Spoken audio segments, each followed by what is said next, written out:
Rotus is here. Rotus, go straight ahead. Yes. Good morning, Rufai. Good morning, Ayo. Good morning, Good morning, Zimbabwe. Rotus. Good morning, all our viewers out there. Good to see you. Good to see you. too.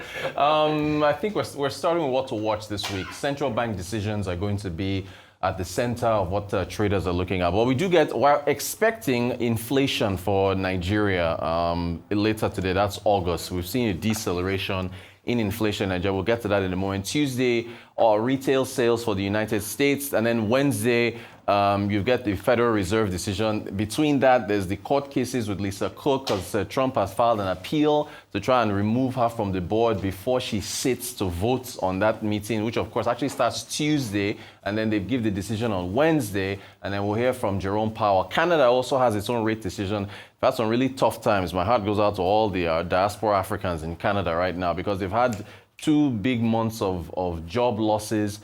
They've also got unemployment rising, and so we'll have to see what happens there. Thursday, the Bank of England will make its decision, and then Friday, the Bank of Japan.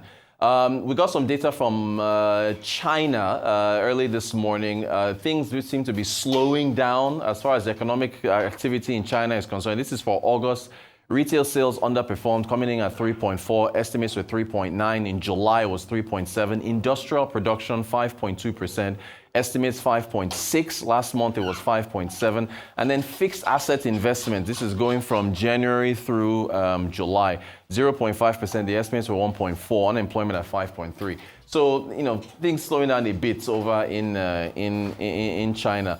From there, the U.S. And China have been involved in another round of talks around trade and also TikTok. Just to remind our viewers that the Biden administration banned TikTok because they said it was a national security emergency, that the Chinese government was using TikTok to spy on Americans. And Trump, the deadline for that ban was supposed to be January the 19th, or was it the 20th, right around the inauguration for President Trump. Trump then delayed it for 90 days till around March, delayed it again for another 90 days to June, delayed it for another 90 days again to September. So this week is the deadline for the TikTok ban to go into effect, unless there is unless they find a buyer.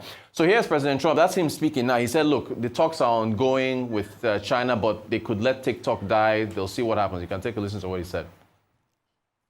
Talks going on. Scott Bessent is there and some others. Jameson is here. And I think they're going fine.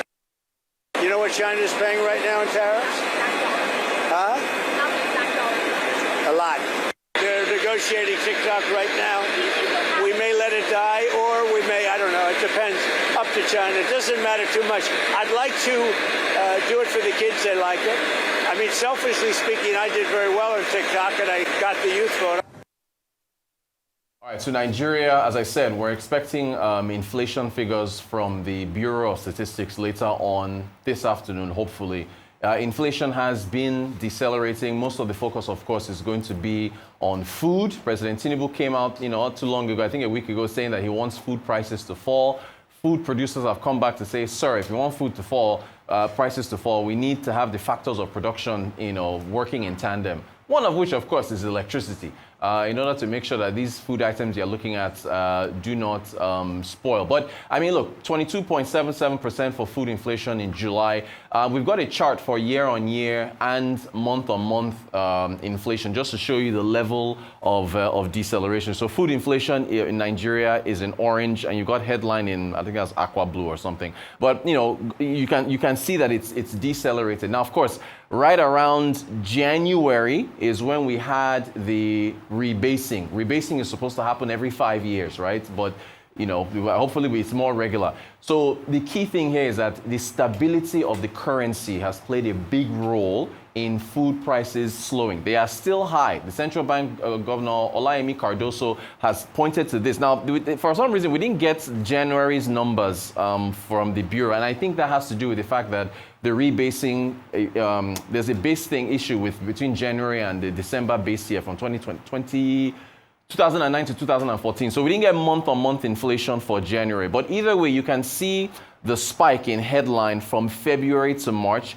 It did decelerate, but look at food inflation. Food inflation, looking at from February through to July of this year, that has ticked up. And Governor Cardoso has pointed to that, saying that food inflation is still sticky on a month-to-month basis. And that's the reason why the central bank has said, look, they want to be cautious and hold. By the way, I was talking about central banks earlier. ECB held last week. We're expecting the Bank of England to hold. I mean, I don't know, Bank of Canada might cut, Japan might cut as well.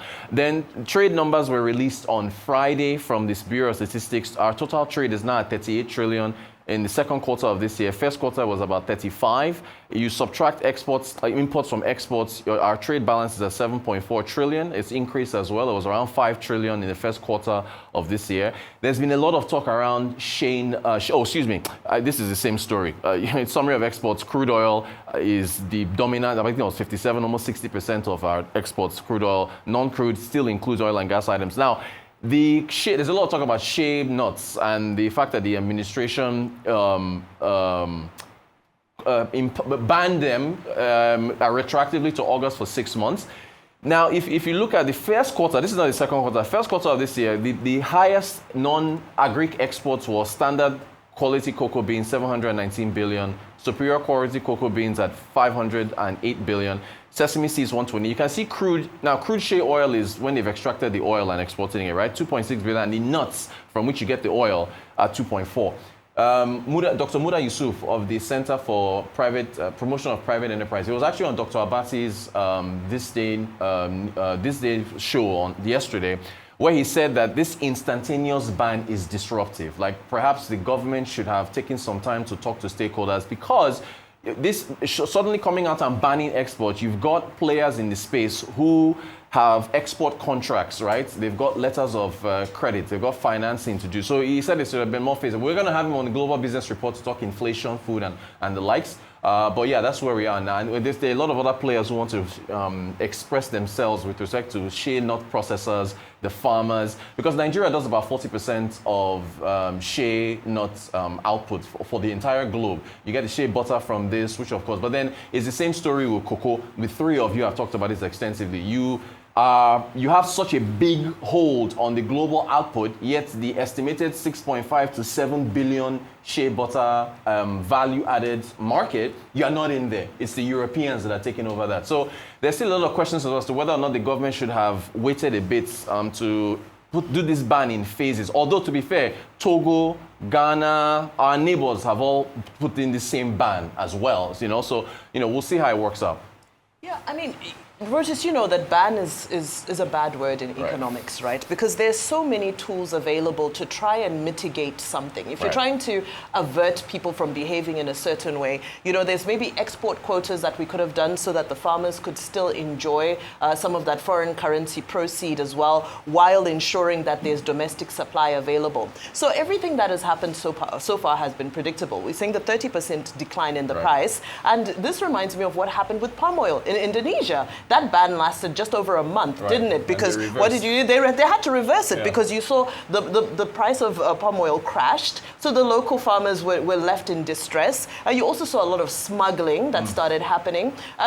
So domestically, because they were trying to crash the price of cooking oil at the time. Yeah, cooking oil price came down, but at what, at what cost? Yeah. So I think with regards to the shea nut, it's important for us to add the value, very much so. But let's play with other economic tools. Let's do export quotas, or let's do, let's promote, let's encourage people to want to keep their shea nuts and develop them locally. So that's very important. Well, let's see where it goes. Okay, they're saying next person, but I think lastly, inflation numbers though. I'm looking forward because Yemi Cardoso had said that it looks like maybe we could get a rate cut too. So I'm really crossing my fingers for those inflation numbers to have come down as much as we need them to, so we can get a rate cut.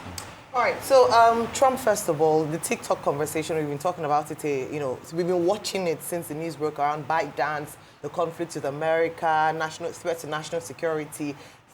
Trump has been a bit more lenient. What would have been a quick decision under the administration had given them a bit more leeway. That is ByteDance, the parent company. Apparently, they would have had an agreement, but for the tariffs imposed on China by Trump, and then they saying they couldn't give America that much control of that company. 170 million subscribers, a big organization. I don't know what would look like a compromise on both parties. The Chinese arm of the ByteDance company, the parent company, are unwilling to hand over control to the United States of America. The US is saying, give or move. But again, in terms of business for America, that's a huge market coming out if ByteDance decides not to continue in the United States of America. I don't know, to be honest, it's one of the things I'm looking at. Okay, what would happen if either one says is reluctant to shift position and maintain that they're going to, stick to their guns? I think that's one area that I'm looking at.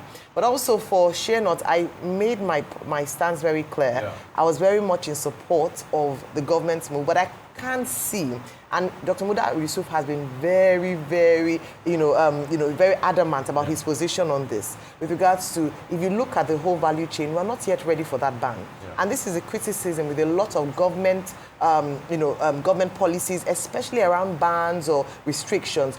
The value chain is not yet, in terms of infrastructure, to accommodate this ban and take advantage of the ban, especially for those who play in this industry. Yeah. They're not yet ready for it. So we'll have 6 months of the ban, nothing happened, only a loss to the farmers and not a lot of gain. What I do hope is that in this time, they will develop the infrastructure. I talked about roads the other time. I talked about the players having access to credit facilities to even improve and, little details like that. But if we don't do anything, it's just going to be another ban that's ineffective and just the farmers being, punished for this. Yeah. Yeah. You see, so this is another clear case of government's very impetuous decisions and not circumspect decision-making process. The shea nut industry was an industry that evolved on its own. It was not like the cocoa industry that we had a lot of attention on, that at some point we had cocoa boards and things like that, where pretty much the government could set prices in the 60s and all of that before the cocoa boards were stopped in the 70s and the 80s. It's an industry that has evolved. And who runs this industry, Rotus? It's the middlemen. The middlemen, some of them are not even Nigerians, are people that are scouts that come to the interlands to buy this off and ship it all out. So it's an industry that has evolved. But before you ban, what do? You even understand the industry. It was obvious government just went and banned. They didn't even care to understand the ecosystem. You are saying, oh, we are getting less value. Yes, you want to solve the problem. But you forget that there are things that make us get less value. You don't have shale refineries. You have not built value chain across that. You don't even have storage facilities where the government silo plants and things like that. In other countries, once you see that it's a veritable agricultural commodity, what you should do is build sort of like a storage position in place that's an onward buffer to now go to refining this and making it fit for purpose so that you can get the big bucks. And it's not only Nigeria, Roots. That has always been, you were comparing the shea industry and Nigeria, what we're getting now. Is that not what chocolate is? Is there any cocoa farmer that makes more money than Kraft in this country, in the world? That's just it. So you need to understand, put structures in place, put money in place, build the ecosystem, and then ban. And that's why I was talking about gradualism. So it's not by banning. It's not ban, ban, ban, ban, ban, ban. Think of it, how you can now use it for your own good. Because people, the middlemen, have already put architecture in place. They've got contracts, they've got letters and things like that. And you want to stop all of that in a heartbeat. As regards TikTok, you see, it's so easy for America to point the accusing finger. What are they fighting for the back end? China uses the back end to spy on us, we must sell this. A lot of people too can say that for their own social media companies too. You don't know what they're checking in our back end as we are today. You don't know the information they're gathering about us. But in selling it also, you can see the laissez-faire attitude with Trump. He's not gotten it right. They've philandered. At some point, you have even seen that he's tried to favor people more that are close to him. Oracle. Larry Ellison, because of control. And you know Larry Ellison is 100% MAGA. So those are the reasons on ground. So it's all about control. I hearing the other day was saying, TikTok was fair to me, it was good to me. You see, so when a president of a nation's arguments, just like what he's doing with Lisa Cook, which I do not support, I made a strong point, which a lot of people do not get. I'm not exonerating Lisa Cook for what she has done. What she has done should be investigated because it's an appalling situation.